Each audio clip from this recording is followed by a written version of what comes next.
வணக்கம், welcome to சுவை 6. இன்றைக்கி என்ன பார்க்க போகிறோம்னா கேரட் பீன்ஸ் பொரியலுங்க. ரொம்ப சூப்பராக இருக்கும், சுவையாக இருக்கும். இப்போ பார்த்திங்கன்னா எண்ணெய் ஊற்றிட்டோம், கடுகு சேர்த்துக்கலாம். கடுகு சேர்த்திட்டு உளுந்தம்பருப்பு, கடலைப்பருப்பு, சீரகம் 2 சேர்த்திக்கலாங்க. இது வந்து நல்ல ஒரு ஃப்ளேவர் கொடுக்கும் பொரியலுக்கு. இப்போ பார்த்திங்கன்னா வெங்காயம் கொஞ்சம் நிறைய சேர்த்திக்கலாங்க. சின்ன வெங்காயம் தான் சேர்த்துறேன்.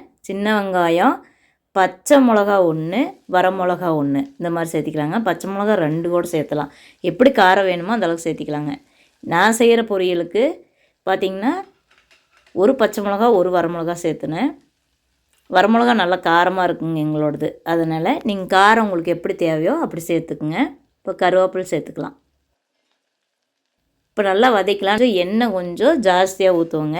ஏன்னா பொரியல் வந்து நாங்கள் அடிக்கடி சாப்பிட மாட்டோம், எப்போயாவது சாப்பிடுவோம். அது கொஞ்சம் டேஸ்ட்டாக சாப்பிட்லாமேன்னு ஊற்றுவேன். நீங்கள் உங்களுக்கு எப்படி எண்ணெய் தேவையோ அந்தளவுக்கு ஊற்றிக்கிங்க. கம்மியாகவும் ஊற்றலாம், நல்லா தான் இருக்கும். இப்போ பார்த்திங்கன்னா கேரட் பீன்ஸ் அரிஞ்சு வச்சுருக்குறோம், சேர்த்திக்கிட்டோம். ரொம்ப கம்மியாக தான் செய்கிறேங்க, நிறைய செய்யலை, ஒரே ஒரு நேரத்துக்காக செய்கிறேன். பார்த்திங்கன்னா நல்லா வதக்கி விட்டுக்கலாம். இப்போ வந்து தண்ணி இந்த கேரட் பீன்ஸ் முதங்கிற அளவுக்கு, அதாவது ஒரு சின்ன டம்ளரில் 3/4 டம்ளர் அளவுக்கு தண்ணி ஊற்றினா போதுங்க. நிறைய ஊற்றிடக்கூடாது, நிறையா ஊற்றிட்டா சல்லுன்னு போயிடும். பாருங்கள், இவ்வளோதான் ஊற்றிருக்கிறேன். இப்போ உப்பு சேர்த்துக்கலாம். உப்பு சேர்த்துட்டு மூடி வச்சுக்கலாங்க. ரொம்ப சூப்பராக இருக்கும். இந்த மாதிரி ஈஸியாக 10 நிமிஷம் போதுங்க இந்த ரெசிபி செய்யறதுக்கு. ரொம்ப அருமையாக இருக்கும். இப்படி தான் எங்கள் வீட்டில் நான் சமையல் செய்வேன். ரொம்ப ஈஸியாக செய்வேங்க, டேஸ்ட்டாகவும் செய்வேன். இப்போ பார்த்திங்கன்னா உப்பு சேர்த்துக்கிட்டோம். இப்போ வந்து குக்கர் மூடி வச்சு 2 விசில் தான் விடணுங்க, அதுக்கு மேலே விடக்கூடாது. அதிலே நல்லா வெந்து வந்துடும். பார்த்திங்கன்னா 2 விசில் விட்டு இறக்கலாம். உங்களுக்கு என்னோட இந்த சுவை 6 சேனல் பிடிச்சதுன்னா சப்ஸ்கிரைப் பண்ணி சப்போர்ட் பண்ணுங்கள். இதில் ஈஸியான டேஸ்டியான ரெசிபிஸ் நிறைய இருக்குதுங்க.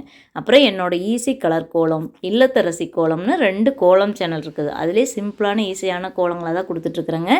பாருங்கள், அந்த 2 சேனல்லையும் உங்களுக்கு பிடிக்கும். என்னோட சுவை 6, ஈஸி கலர் கோலம், இல்லத்தரசி கோலம், இந்த 3 சேனலுமே பிடிக்கும். அப்படி பிடிச்சதுன்னா சப்ஸ்கிரைப் பண்ணி சப்போர்ட் பண்ணுங்கள். இப்போ வந்து தேங்காய் துருவல் சேர்த்திக்கிட்டோம். தேங்காய் துருவல் அந்த மூடி திறந்ததுக்கப்புறம் தண்ணி வற்றினதுக்கப்புறம் தேங்காய் துருவல் சேர்த்திருக்கிறோம். தேங்காய் துருவல் கொஞ்சம் நிறையவே சேர்த்திக்கலாங்க, ரொம்ப நல்லாயிருக்கும்.